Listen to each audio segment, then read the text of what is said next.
Assalamualaikum warahmatullahi wabarakatuh. Saya Aditya Sari Sembiring, mahasiswa semester 5 Fakultas Hukum Universitas Muhammadiyah Sumatera Utara yang akan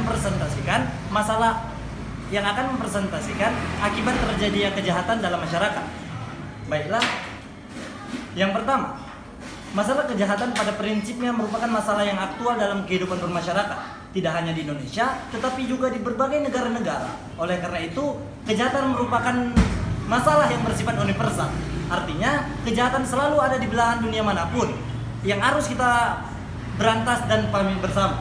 Sebelum jauh melangkah kepada paparan atau intisari dari permasalahan kita, terlebih dahulu kita harus mengenal apa atau definisi dari kriminalitas terlebih dahulu.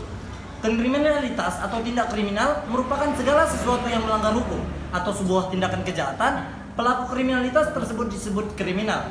Biasanya yang dianggap kriminal adalah seorang pencuri, pembunuh, perampok, atau teroris.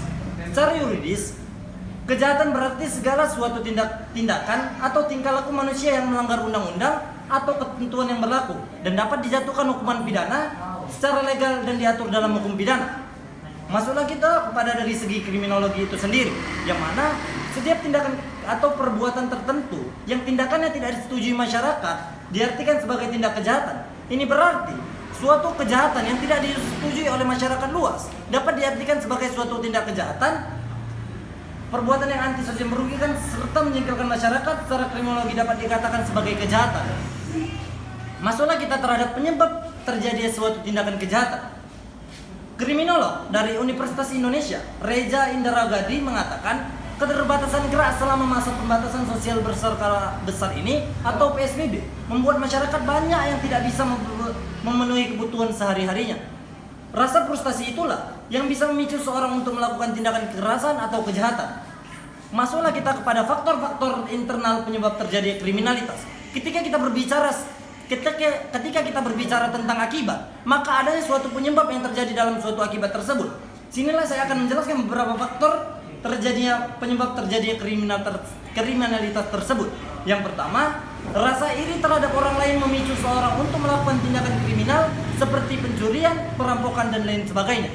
Yang kedua, sifat sombong bisa membuat seorang mudah tersinggung dan tidak rela jika ada orang lain yang melebihi dia.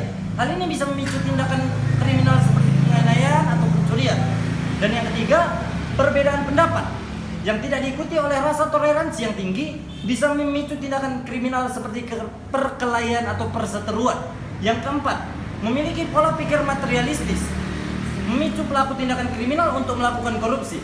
Dan yang kelima, degradasi mental akibat stres atau depresi dapat mengakibatkan orang tersebut melampiaskan kepada orang lain dengan cara berbuat kejahatan. Dari faktor-faktor penyebab terjadinya kriminalitas tersebutlah adanya akibat kejahatan di tengah-tengah masyarakat yang ada. Yang pertama, dari faktor pertama hingga ketiga, kita dapat menarik kesimpulan akibat dari penyebab faktor tersebut adalah menimbulkan keresahan dan ketidaknyamanan dalam masyarakat. Bagaimana mungkin ketika adanya pencurian, perampokan, dan lain sebagainya di suatu daerah yang ada akan memberikan kenyamanan yang ada dalam suatu masyarakat tertentu. Ini merupakan tindakan yang irasional. Karena ketika terjadi suatu pencurian dan perampokan di suatu daerah akan memiliki kerasahan yang terjadi di dalam masyarakat tersebut. Kemudian akibat yang kedua, menurunkan tingkat kebahagiaan masyarakat di suatu negara. Ini adalah jawaban dari penyebab yang nomor faktor keempat tersebut, yang mana memiliki pola pikir materialistis mampu memicu pelaku tindakan kriminal untuk melakukan korupsi. Ketika suatu tindakan korupsi di suatu negara sering terjadi, maka akan meningkatkan atau tidak menjawab masalah persoalan kemiskinan yang ada dan pengangguran yang ada. Ini akan menurunkan tingkat kebahagiaan masyarakat dalam suatu negara tersebut. Dan yang ketiga, berdampak kepada psikologis seseorang. Ini adalah jawaban dari faktor penyebab kriminalitas di bagian faktor kelima, yang mana degradasi mental atau akibat stres. Ketika seorang telah mengalami stres pada dirinya, ketika telah melakukan mabuk-mabukan atau hal lain sebagainya, ini akan memicu seorang untuk melakukan tindakan kejahatan seperti pelecehan seksual, yang mana mereka akan melakukan tindakan kejahatan kepada lawan jenisnya.